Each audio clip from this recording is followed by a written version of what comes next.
ஒரு அழகான கிராமத்தில் ஒரு ஆடு ஒரு மாடு 2 பேரும் வாழ்ந்து வந்தாங்க. மாடு பெருசு, அமைதியாக இருக்கும்.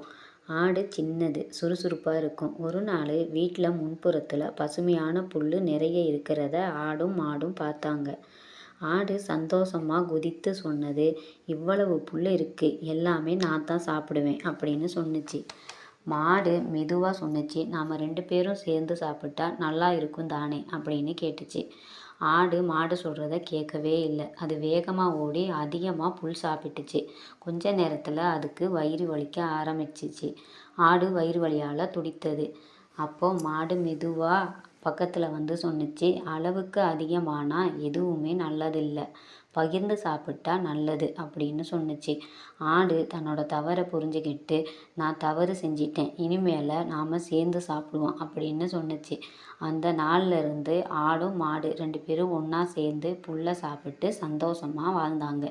இந்த கதையிலேருந்து நம்ம புரிகிறது என்னென்னா, பகிர்ந்து வாழ்ந்தால் மகிழ்ச்சி அதிகரிக்கும், அளவுக்கு மீறினால் அமிர்தமும் நஞ்சு.